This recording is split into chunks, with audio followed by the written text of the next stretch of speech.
Welcome to Speaking Prowess. Are you ready to supercharge your communication skills and achieve unstoppable success? You're in the right place. Join Sifu Rafael, visionary founder and world-renowned master instructor, as he transforms leaders into powerful communicators. Joining Sifu is co-host Brigitte Hufele, a dynamic businesswoman, global speaker, and NLP master trainer, and the Skilled Center of NLP team.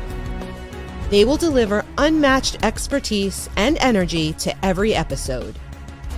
Prepare to unlock your full potential and make every conversation count. This is Speaking Prowess, where your journey to communication mastery begins.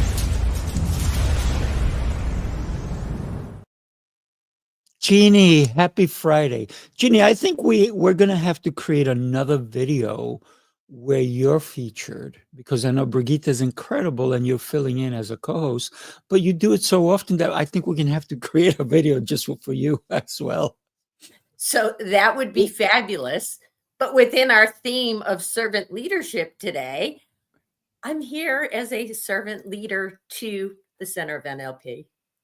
See that? It's a beautiful thing. And we can create the video that way as well. I am so thrilled that we have two incredible human beings. Let's not wait any longer and go ahead and bring them in. Curtis and Steve. Gentlemen, happy Friday. Thank you so much for joining us today. Thank you. Glad to be here. So what does that mean, servant leader? What does that mean to you, gentlemen? Who wants to go first? I can start. I have a podcast, Doing Business with a Servant's Heart, over 600 shows. Probably 500 of them were servants with incredible stories. It's always thinking of value. Think and Grow Rich, chapter 4, law of increase. Your mindset should be, every time you meet somebody, jump on a show like that, whatever interaction, you need to be able to, the people asset business. You need to build your assets. Do that by bringing value. Love that. Love that. What are your thoughts, Curtis? Yeah, I love the sound of that. So I learned early on in my life that I was sent here to serve.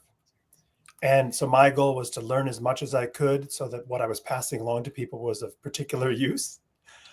So I left a career in finance to take what I love doing on the side, which is coaching and mentoring, and do that full time, particularly for young people who need that kind of guidance and that kind of understanding of the real world. They're just not getting enough of it. Oh, agree with that for sure. Young people need it so much. Go ahead, Steve. I know you were going to say, you were like, oh, I want to jump in, go for it. Curtis is a rock star because social media is a tool, but is what people, those young people need Curtis for. They have the largest opportunity in the world. I'm 63. I'm not going to pick ages out here, but 30, 40 years ago, we didn't have this opportunity. I know people are like, oh, your parents said that. But I work with and mentor entrepreneurs 20 to 30. And the guys and the girls that get that are taking off and growing. Agreed. 100%. And so, Jeanne, you started with the show that you're a servant leader for the NLP Center in Atlanta. What does that truly mean for you as a servant leader?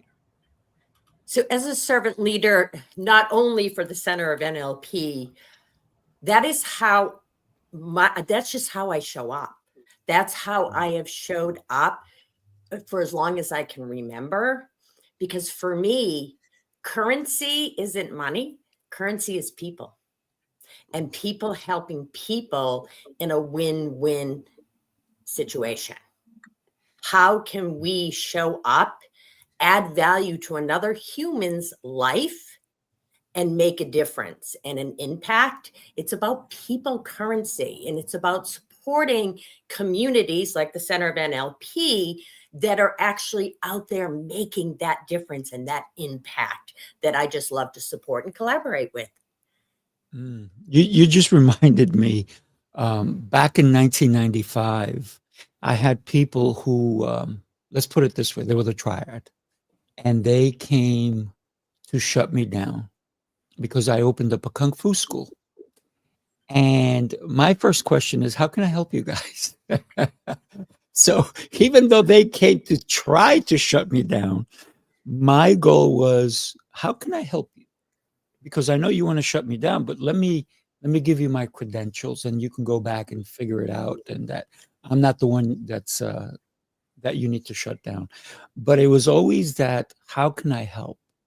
And that's why I even do this show. And I'm so happy that every one of you decided to join us today, because I believe when we help another human being, we're elevating ourselves every single time. So, I mean, that's the best way to, I think when you're on your deathbed is, how can you reflect back on the servant leader you were 20, 30, 40, 50 years prior? It's how many people did you help? Right? I think that speaks volumes. Yeah, and I got to add, Sifu, that's so brilliant, because that's the ROI. Part of the ROI of a servant leader is your legacy. And my now business partner in Anemos, and was my guest in my podcast, he used this analogy, and I think it'll relate. What is your movie credits? When you see a movie, you see the credits, the actors. What do those look like when you leave this earth? What is going to be written about you? And I think about this monthly. What's it going to say? How do I react? How do I do this? How do I talk to somebody, communicate? How am I serving every day? And that image, to me, and an audience, whoever's listening, if you use that image, it will elevate you. And yeah, just to add to that, one of the reasons I am really confident about the path that I've chosen, I only started this company last year to do this full time. And everyone around me, my wife and the students I work with, they just say, you just seem to love this. Like, absolutely. This does more for me than it ever does for the people I'm helping. Because that it is that gift of service that we on this screen today have been given. And I'm so grateful for it. And I'm grateful that I have something to give. So I just love helping these kids. I love getting those texts that say, Mr. Butler, I got the internship. It just really, really makes my day. Yeah, that's beautiful. That's beautiful. One of the things, I train a lot of leaders. And one of the things that I tell them, when you decide that you're going to take other people on, remember that every action you take is seen, even if you don't realize you're being seen. So I tell them, you are in a fishbowl and you're the golden fish. They're going to look at you from every angle. They're going to judge you. So swim well, my friend, and make sure that you serve as many people as you can, because my goal is to help leaders become leaders, but not just leaders, the best leaders that they would be proud of, that their family would be proud of. And then I say to them, you need to create leaders so that we can keep the cycle going of making our world a better place. Because everybody's like, oh, they complain all the time, but they forget that the more you complain, the more everything remains the same. You need to do something about it, right? I love that. I remind my children, who are not children anymore, 30 and 29 at this point, I remind them that don't do today that you don't want to see on tomorrow's news, right? Be that person when nobody's looking, right? Who are you being when nobody's looking? Be that person all the time, and be that person that is smiling and looking at the rest of the world with that open arm, that approachability, right? That approachability that I am here to help you no matter what kind of job I have or what I'm doing. And my son is so approachable that literally 11 o'clock at night, a gentleman came over and said, I'm having trouble with my truck. Could you help me? Where there was all kinds of other people around. However, he had that I'm a good guy, I'm approachable look, right?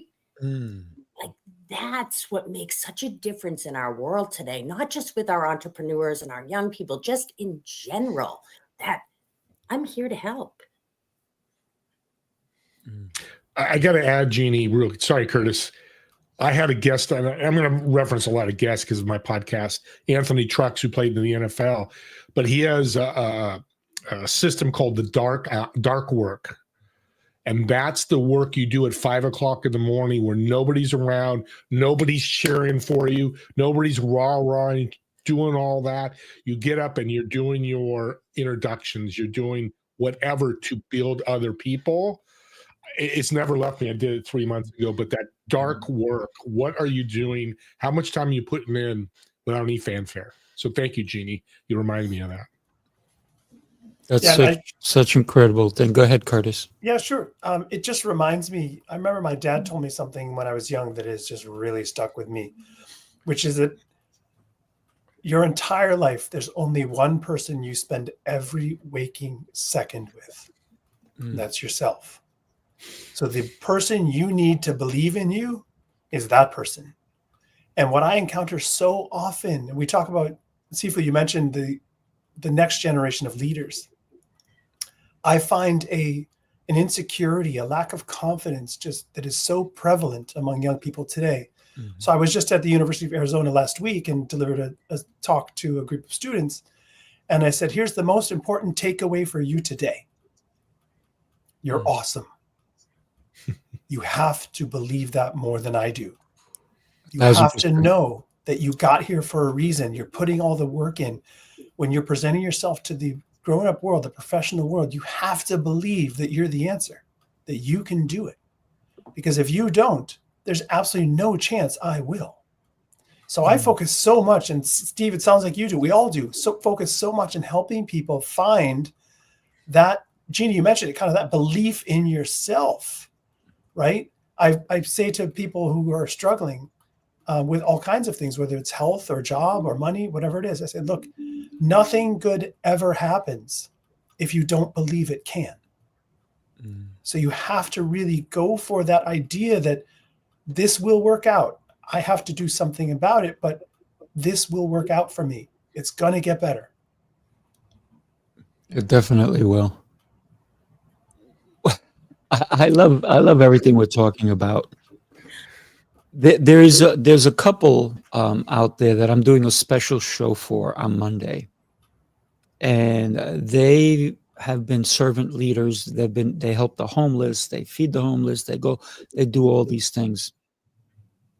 But all of a sudden, right before Christmas, they got displaced from their home, and now they're scrambling. They're trying to do all these different things. So the reason I'm doing this show is to help them get funding so that they can get back to a home, because there was a mold issue, and they don't own the place, but they lived in a building, and the building just didn't do their part. So now they're homeless themselves. So they're scrambling all over the place trying to find a home.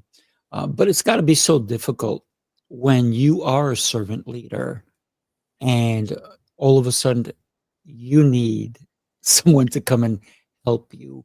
And sometimes we don't even know how to ask for the help.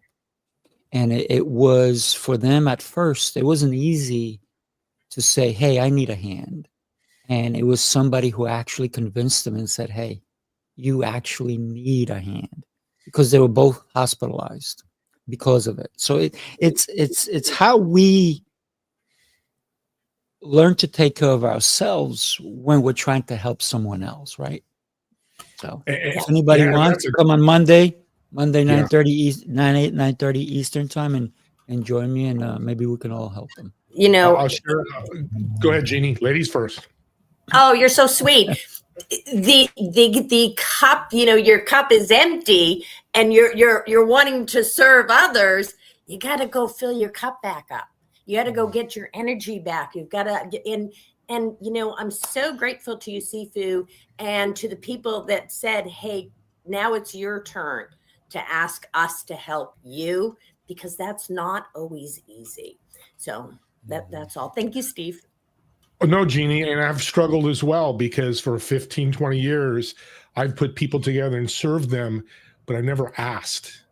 And 3 years ago, I met a guy that does 200 million a year in revenue. He serves all the time. He's super successful, but he says, Steve, you're not asking. And here's a cool tip that he taught me. I couldn't believe. He goes, you're giving all these guys, I call them gifts.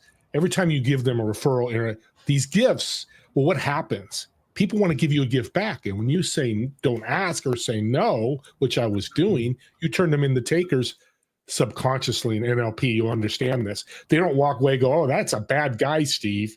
No, they'll take the gifts, but like the universe doesn't like that either. So I really learned as a servant, ask as you serve. And it's actually, and Sifu doesn't know this, is actually grown my business to millions because of it, because people are coming back to me. So make sure you ask when you serve. And as I mentor people, it's been growing them so fast. You're so right. You're both so right. Two things come to mind. Number one, the greatest karmic gift you can give someone is to ask them for help. And number two, as you said, Jeannie, we need someone else to tell us, hey, you've been giving your entire life. You're out of a job right now. You need to actually still go and collect something back. And you'll be surprised. The givers are always surprised. You'll be surprised at how excited people are to step up for you. Mm-hmm. Now, maybe subconsciously it's because they're no longer just takers. They want to give something back. But when you're serving so much, we just, I think, take for granted or don't expect people to want to serve us back.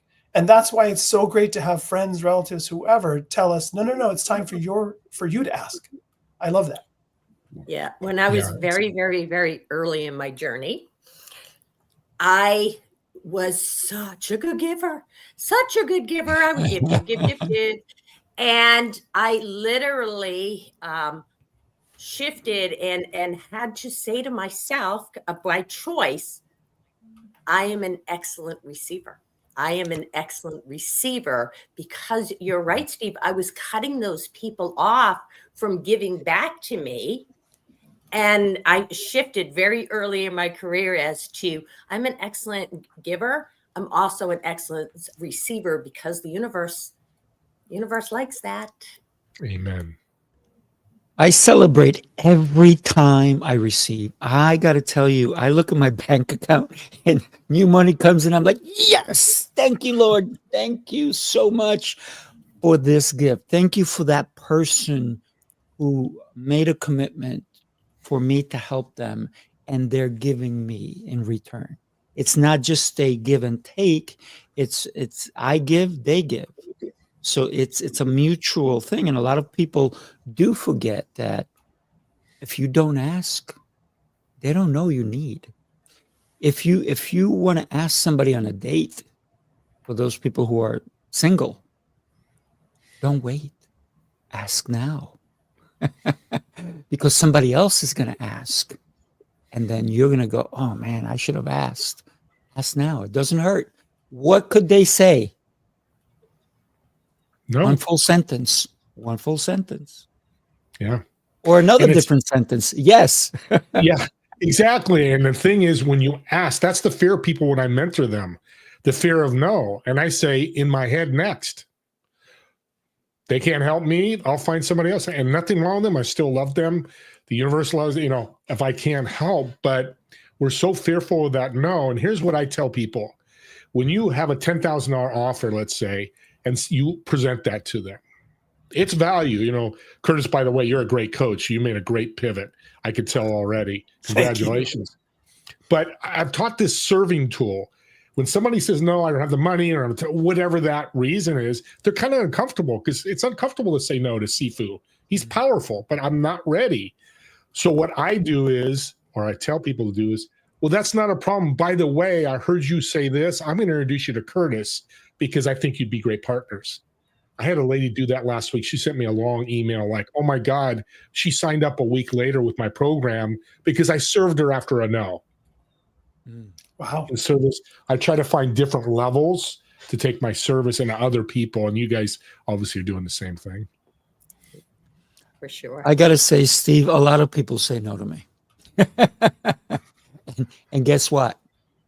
It benefits us both because they weren't ready, and maybe they saved me from them.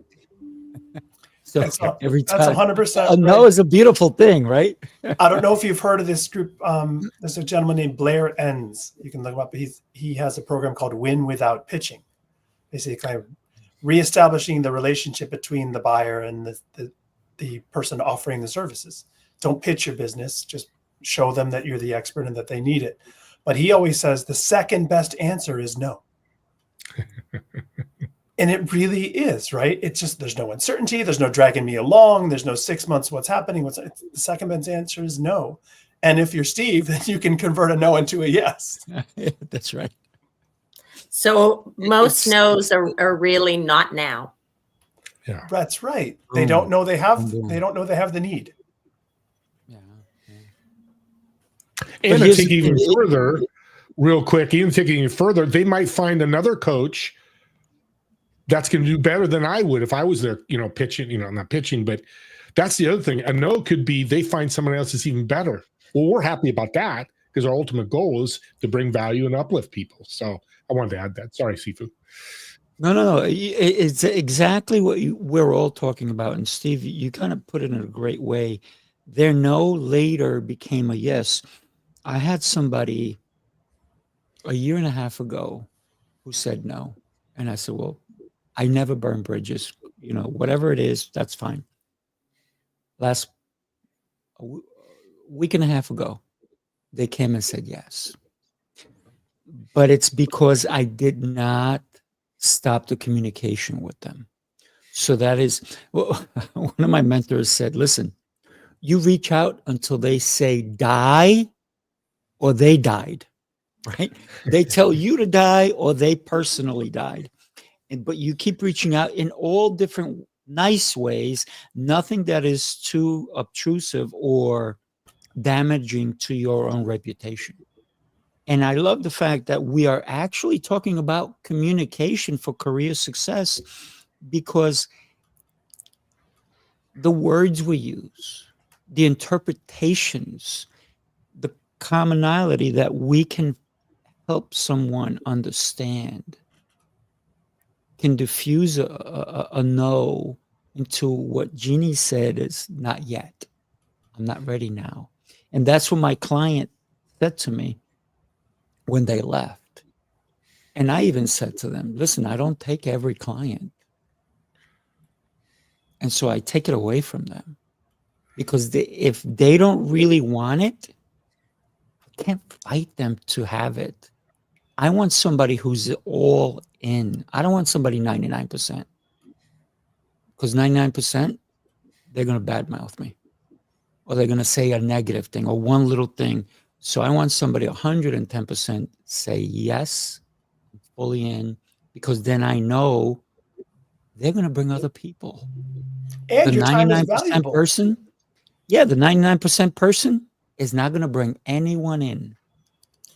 So Sifu, listening to you saying, I kept sending and staying in touch with her. That connectedness, right? Staying connected with the person, whether they said yes, no, whatever they did, that ongoing connection and that ongoing, not only did they see your communication and connection, but everybody that you're connected with, which made them be part of something. We all want to be part of something bigger than ourselves, right?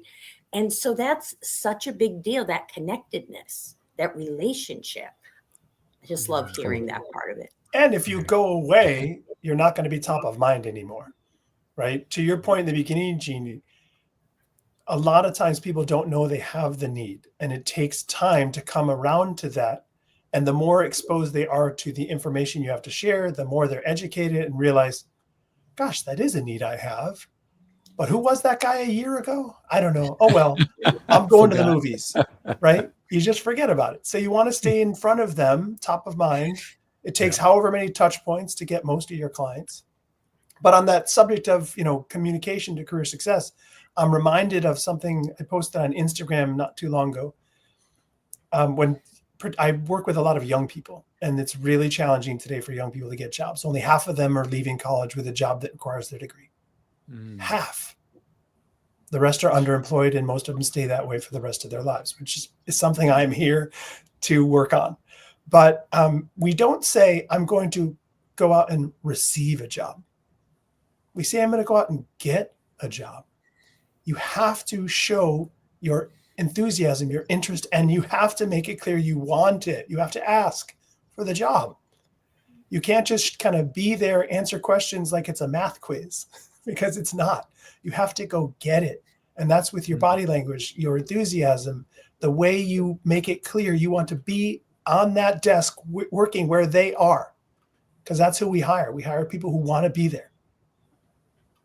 I heard a very interesting conversation with, I also run a martial arts school. I have a wood shop and a communication center. I promise when I grow up, I'll get a job. But first, You're a Renaissance man, Sifu. So thank you. Here's a conversation I overheard. A 12-year-old is talking to a 17-year-old at the end of class last night. And the 12-year-old says to the other one, where are you going to college? And the younger one says, I'm going to Portland. What are you studying? Archaeology. And then the 12-year-old says, does that pay well? And the 17-year-old says, I don't think so. And then the 12-year-old's disappointed. She goes, man. And then the 17-year-old turns around and says, but they send you places. And the 12-year-old turns around and says, like on vacation? So it's the concept of two people. One is 12, pardon my camera. One is 12, and the other one is 17. Their ideas on money are so different. Their ideas of fulfilling a goal are so different. That I love that you're helping young people understand the concepts and ideas of what they choose now is going to reflect later on their lives. That's why I wanted to share that story with you guys. That's a great story. Sifu and I agree. And when you go out and present yourself, like you said, Curtis, as a potential employee, you're serving that company. So I always bring it back to be the best. And I talk to people all the time. My wife works at Trader Joe's, and a lot of those kids will do as much work as they need to, or they'll take time off. They're just there for the money. Well, if 4 people take off on a Friday today, well, she's stuck, has double the work, all those employees, this quiet quitting. I'm not going to go in a black hole like that, but Curtis, I'm sure you do. It drives me bananas. Now I'm 63, and that's probably part of it, but because my dad would slap me silly if I walked in and said, hey, Dad, I did as much as I needed to today. He'd go, what? No, go back and you're going to work 10 times more next time. So, Curtis, I love what you're doing because there's a mindset that these young adults need to have. Go ahead, Jeannie. My pride and joy is one thing with my boys, and I'm proud of this. Good work ethic.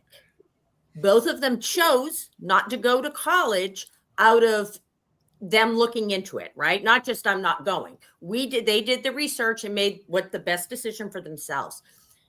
The work ethic that I hear from their bosses and from other people is such a huge reward to me as a parent, that I gave them that good work ethic, right? Show you care, right? Do the job and do above and beyond. And one of my older son, it has been very much noticed in the realm that he is in. He was one of the youngest car hauler drivers for NASCAR. I always say that wrong, Sifu, for NASCAR. And he is, he's very well respected because of his good work ethic. And that excites me. And it's about, teaching them that their work is a reflection of themselves, of the kind of person they are, their values, right? Their integrity. But it's so funny. I run into this all the time. So when employers are surveyed, nearly 100% of them say the primary competence, the number one competence they are looking for in young people and college students that they interview is communication. But they're only finding that competence in about half of the students they interview. Yeah. Because I wrote an article on this that I published on LinkedIn, because our culture and technology have changed so much that these kids are growing up on a different planet. So most of their communication takes place like this, right? They don't have any experience engaging in professional conversations with grownups, and it's not their fault. So we have to help them create those opportunities, right? The backyard barbecue, or introduce them, have them coffee or whatever with people we know, so they can gain the practice that we took for granted when we were kids, right? It was a long time ago, it was seen and not heard. And then it was just listen to your elders because they really know what they're doing. And today it's just an entirely different thing. The vast majority of the communication is with people their age. None of it is the spoken word, right? It's all texting. So there's so much teaching that needs to happen. But what I find is that the young people are really, they understand this dilemma. They're running into it and they say, you're right. I can't break that habit. That's our culture. But can you please teach me how to do that better? So I spend a lot of time focusing on how do you tell your own story? What is your story? That helps you stand out, right? If you all have the same degree and the same resume, how am I going to choose? Well, I'm going to choose the person who has kind of a notable, interesting story, whether it's what they've done or where they grew up, or that shows me their values. I'm checking boxes, and they don't have this skill. So we focus a lot on that. I love that. I love that. One of the things I do is I just signed a paper for community service for a 17-year-old kid. And he does community service, and we're teaching him all these things. I love the fact that we understand that the kids are way better with their thumbs than we are, right? And because I have a communications school, I do communication classes for youngsters as young as 7 to 17. But here's the caveat. The parents pay for the kids, but the parents take the class for free, and the kids cannot come alone. So the parents have to be in the room with the kids. And sometimes, even before I start a class, I'll see a parent and a child both on their phone. And they're like this, including the parent. So I go over there and I go, are you guys texting each other?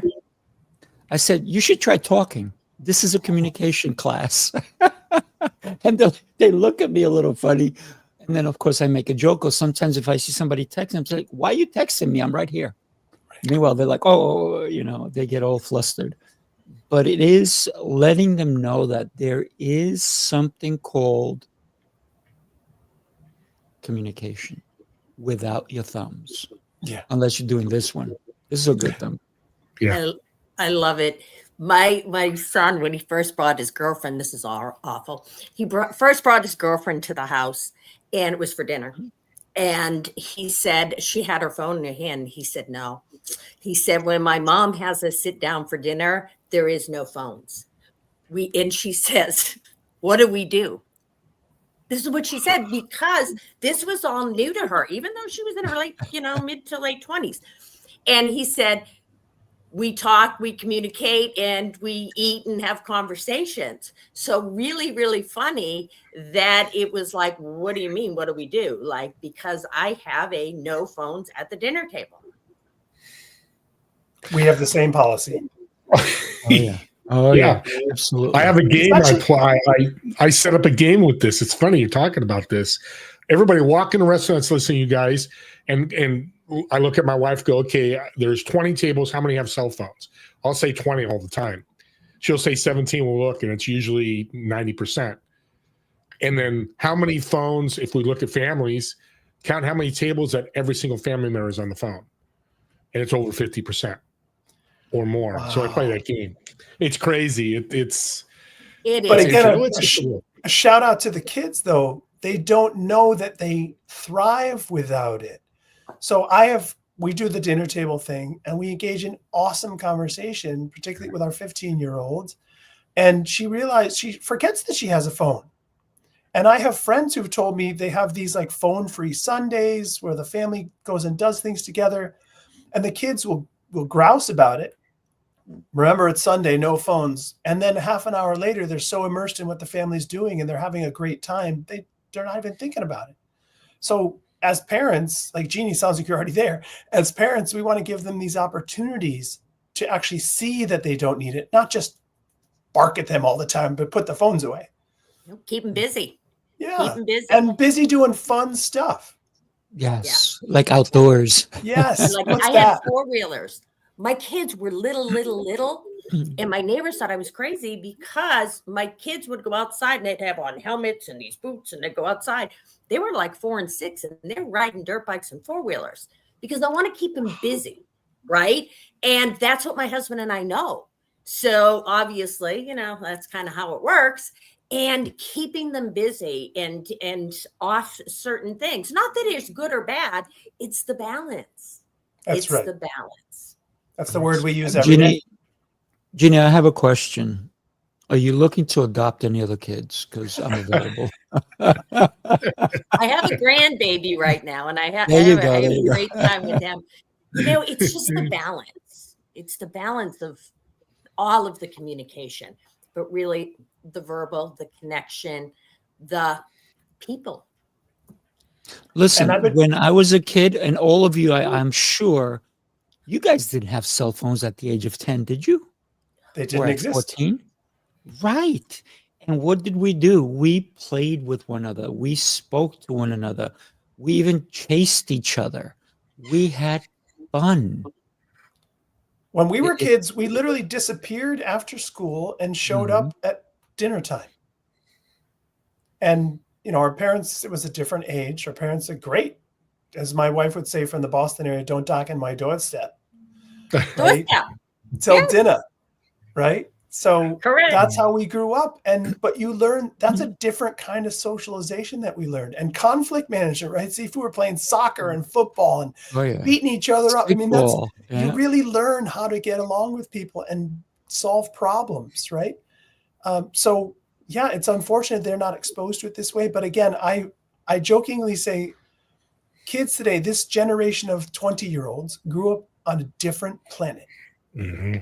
And we need to acknowledge that and give them a little grace that we keep talking as if we're on the same planet. We aren't. We grew up on our bikes. There was no such thing as a cell phone. Obviously, no such thing as the internet, right? They're on a different planet today. So give them a little grace, accept that fact, know that they don't know any different. I'm guilty of this as much as anyone saying, when I was a kid, like, I know, Dad, uphill both ways, right? But, you know, help them see that there's something really good about that way of living. Yeah. I love the way we're talking, almost reminiscing also, right? We're coming back to going, man, remember a time. What would I have done with a phone when I was 10? What would my life have been like? Would I have enjoyed, right? Would you have scraped knees as much as you did as a kid? Skateboarding, roller skating, everything. I used to roller skate to the ice skating. Craziness that we were like move. And a lot of the parents now, what they complain about is my kid's not active. My kid, it's always looking down. And my kid is almost going back to their bodies going like this now, because they're no longer standing erect. They're looking down, but now they make no eye contact either, which is so critical for a child to be able to look at another person. And what's interesting, Steve, to that point about all of the academic research, the scientific research says exactly what you're saying. Young people need to move their bodies a lot. And unfortunately, we're witnessing this in our high school.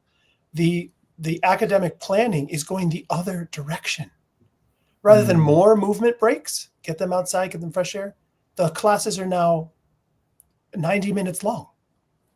Far fewer breaks, fewer opportunities to move their bodies, to move their energy, to relieve their nervous systems, right? That's what all that movement does, right? When we say clear your head, it's clearing everything.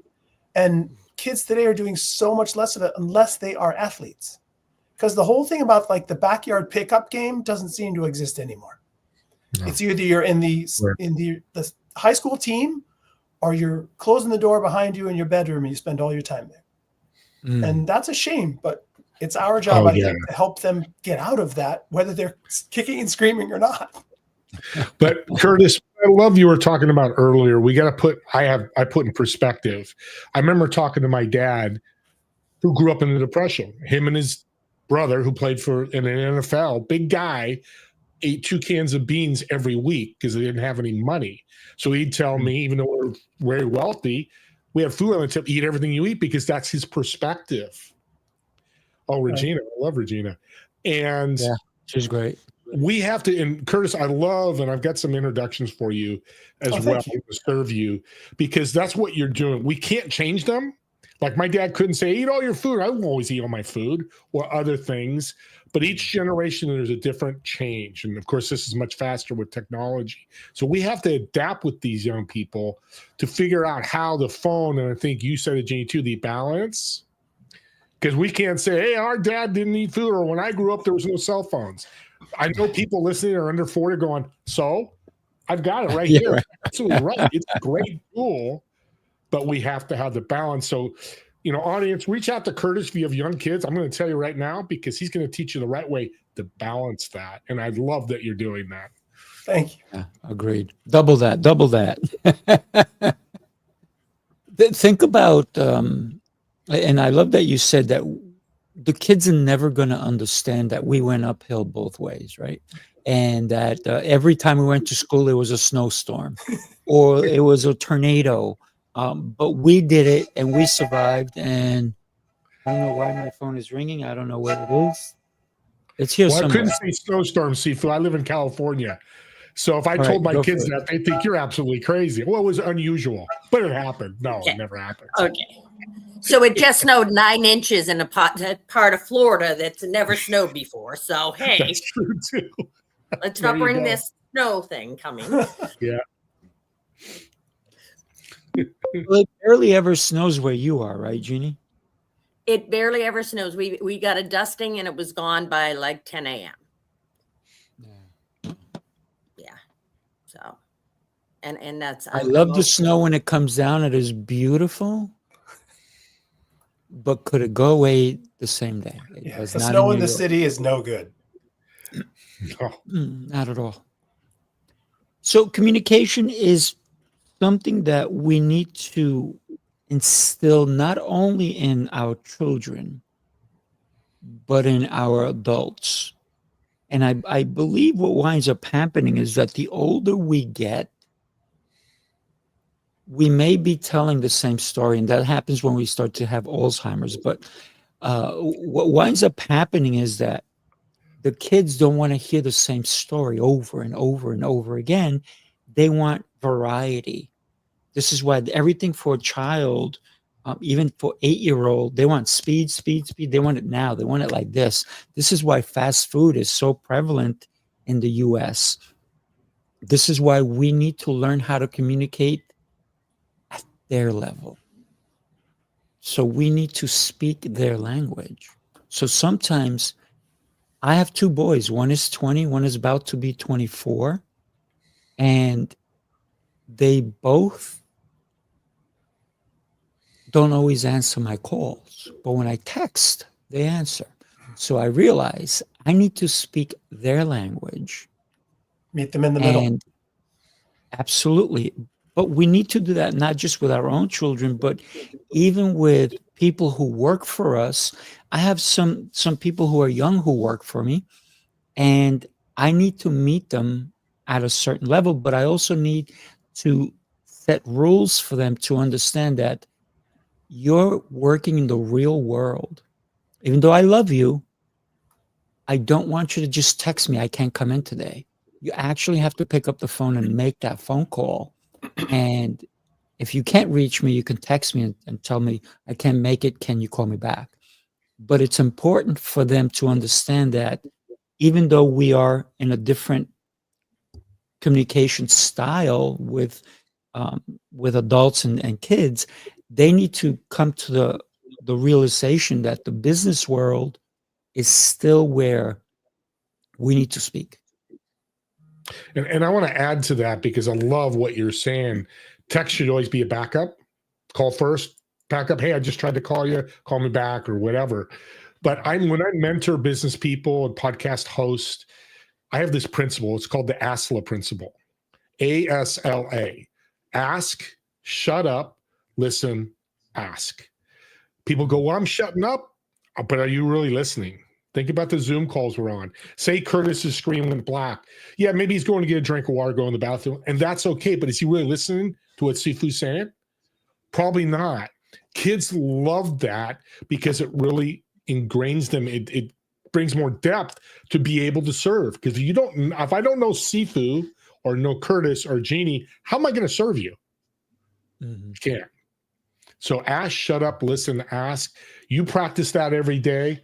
You know, I have a guy on my show, and I wish I remember his name. He says, tap the table 3 times when you ask a question. It slows you down so you don't just jump on the answer. Listen. It's a great skill. Oh, that's a good one. I like that. That is why we have 2 ears and 1 mouth. I love that. I have a friend of mine who calls them holes. We have 1 hole here and 2 holes here. To me, I was a little offended when she said it, but it is right. You can call them ears or mouth, but they are tools, and it's how we use the tools that we have at our disposal.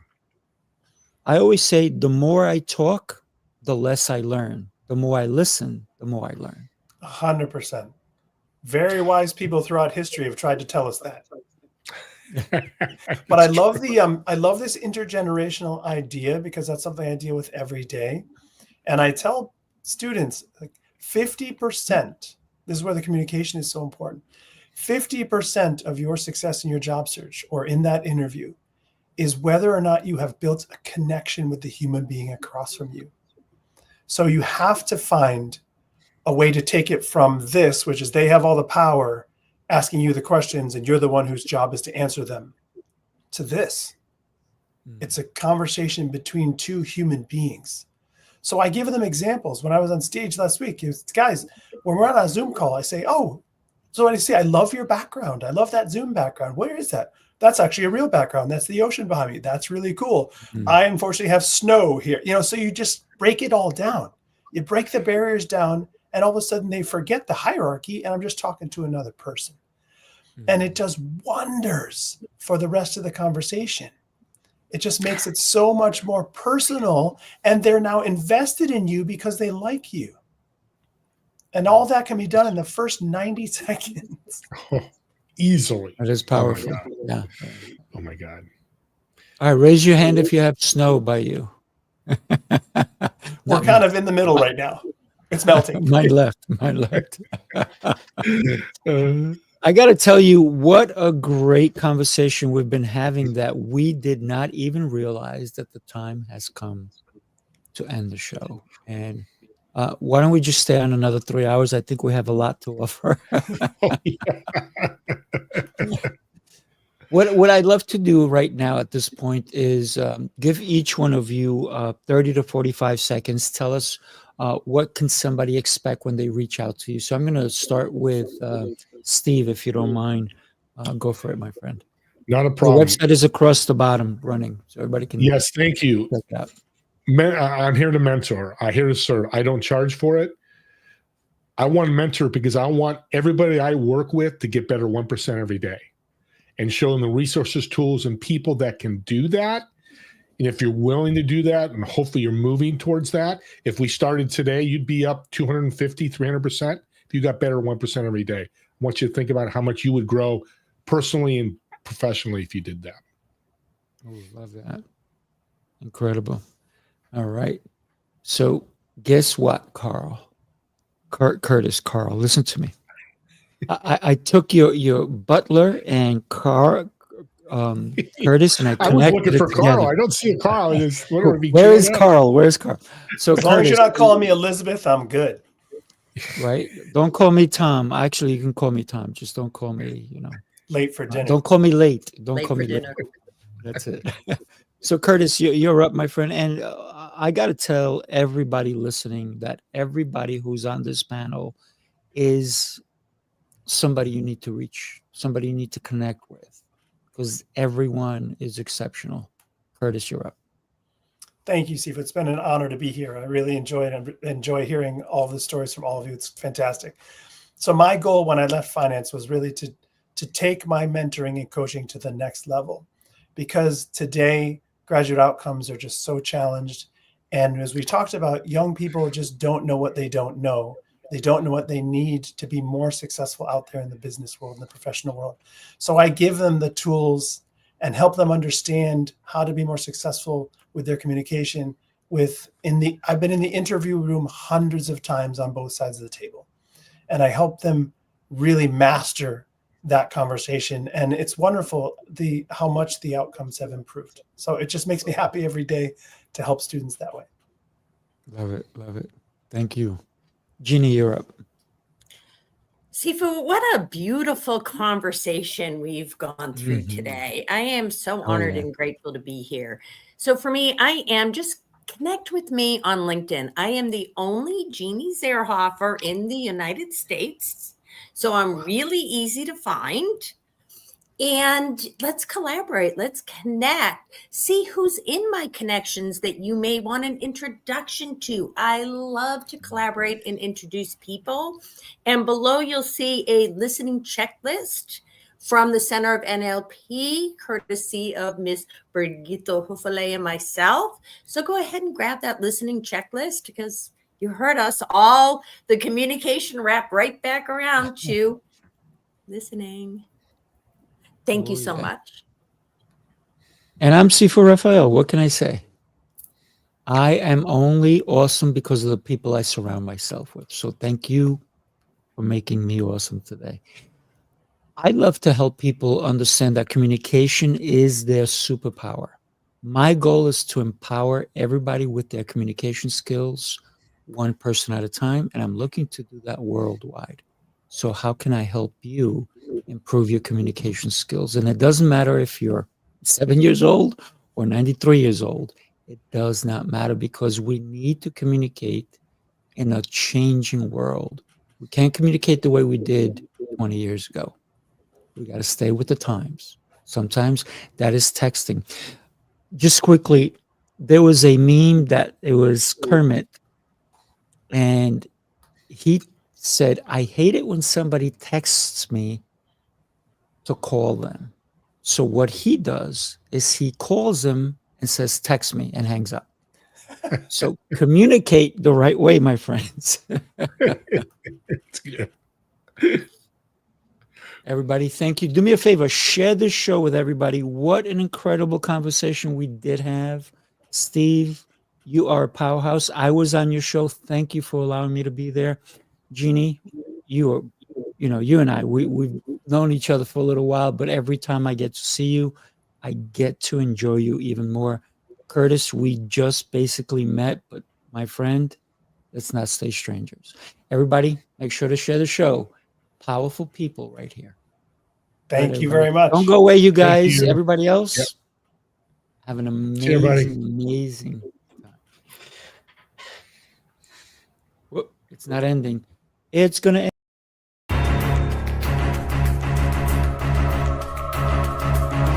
This is Speaking Prowess,